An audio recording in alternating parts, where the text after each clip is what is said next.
بسم اللہ الرحمن الرحیم۔ حضرت سعید بن عامر بن حذیم جمحی رضی اللہ عنہ کا قصہ۔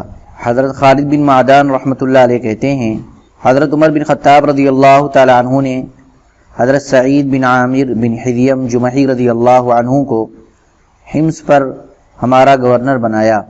جب حضرت عمر بن خطاب رضی اللہ عنہ حمص تشریف لائے تو فرمایا، اے حمص والو، تم نے اپنے گورنر کو کیسا پایا؟ اس پر انہوں نے حضرت عمر رضی اللہ تعالیٰ عنہ سے اپنے گورنر کی شکایتیں کی۔ چونکہ حمص والے بھی اپنے گورنر کی ہمیشہ شکایت کیا کرتے تھے، اس وجہ سے حمص کو چھوٹا کوفہ کہا جاتا تھا۔ انہوں نے کہا، ہمیں ان سے 4 شکایتیں ہیں۔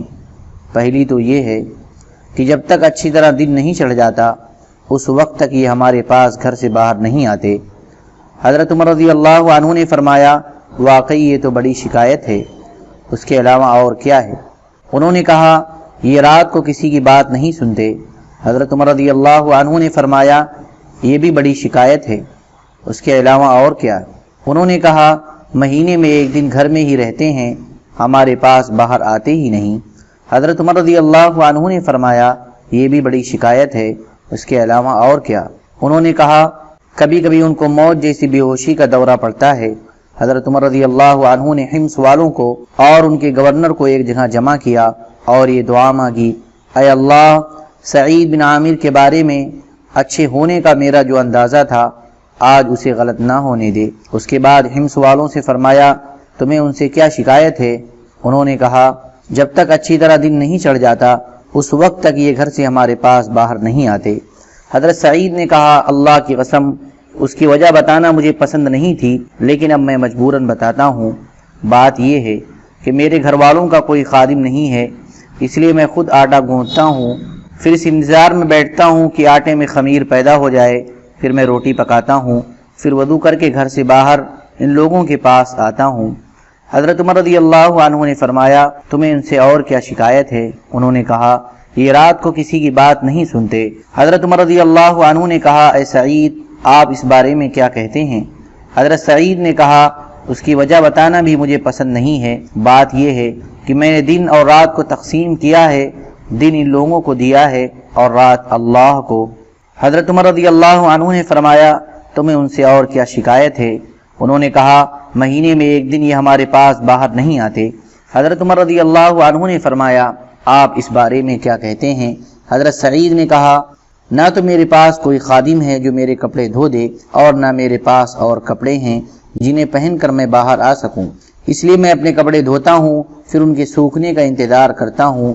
جب سوکھ جاتے ہیں تو وہ موٹے ہونے کی وجہ سے سخت ہو جاتے ہیں، اس لیے میں ان کو رگڑ کر نرم کرتا ہوں، سارا دن اسی میں گزر جاتا ہے، پھر انہیں پہن کر شام کو ان لوگوں کے پاس باہر آتا ہوں۔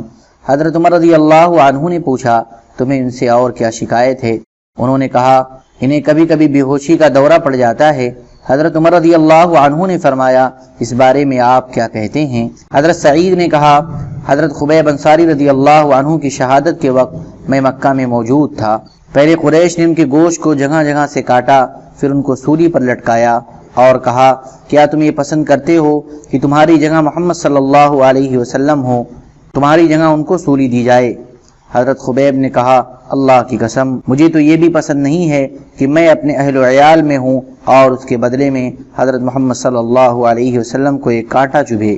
اور پھر حضور صلی اللہ علیہ وسلم کی محبت کے جوش میں آ کر زور سے پکارا، یا محمد۔ جب بھی مجھے وہ دن یاد آتا ہے اور یہ خیال آتا ہے کہ میں نے اس حالت میں ان کی مدد نہیں کی اور میں اس وقت مشرک تھا، اللہ تعالیٰ پر ایمان نہیں لایا تھا، تو میرے دل میں زور سے خیال پیدا ہو جاتا ہے کہ اللہ تعالیٰ میرے اس گناہ کو کبھی معاف نہیں فرمائیں گے۔ بس اس خیال سے مجھے بے ہوشی کا وہ دورہ پڑ جاتا ہے۔ حضرت عمر رضی اللہ تعالی عنہ نے یہ جوابات سن کر فرمایا، تمام تعریفیں اس اللہ کے لیے ہیں جس نے میری فراست کو غلط نہیں ہونے دیا۔ پھر حضرت عمر رضی اللہ تعالی عنہ نے ان کے پاس 1000 دینار بھیجے اور فرمایا، انہیں اپنے کام میں لے آؤ۔ اس پر ان کی بیوی نے کہا، تمام تعریفیں اس اللہ کے لیے ہیں جس نے ہمیں آپ کی خدمت سے بے نیاز کر دیا۔ حضرت سعید نے کہا، کیا تم اس سے بہتر بات چاہتی ہو کہ ہم یہ دینار اسے دے دیتے ہیں جو ہمیں سخت ضرورت کے وقت دے دے؟ انہوں نے کہا، ٹھیک ہے۔ چنانچہ انہوں نے اپنے گھر والوں میں سے ایک آدمی کو بلایا جس پر انہیں اعتماد تھا، اور ان دیناروں کو بہت سی تھیلیوں میں ڈال کر اس سے کہا، جا کر یہ دینار فلاں خاندان کی بیواؤں، فلاں خاندان کے یتیموں، فلاں خاندان کے مسکینوں اور فلاں خاندان کے مصیبت زدہ لوگوں کو دے آؤ۔ تھوڑے سے دینار بچ گئے تو اپنی بیوی سے کہا، لو یہ خرچ کر لو، پھر اپنی گورنری کے کام میں مشغول ہو گئے۔ چند دن بعد ان کی بیوی نے کہا کہ آپ ہمارے لیے کوئی خادم خرید نہیں لیتے، اس مال کا کیا ہوا؟ حضرت سعید نے کہا، وہ مال تمہیں سخت ضرورت کے وقت ملے گا۔ حضرت ابو ہریرہ رضی اللہ عنہ کا قصہ۔ حضرت ثعلبہ بن ابی مالک قرظی رحمۃ اللہ علیہ کہتے ہیں، حضرت ابو ہریرہ رضی اللہ عنہ مروان کی جگہ مدینہ کے گورنر تھے۔ ایک دن لکڑیوں کا گٹھر اٹھائے ہوئے بازار میں آئے اور بطور مزاح فرمایا، اے ابن ابی مالک، میرے لیے راستہ کشادہ کر دو۔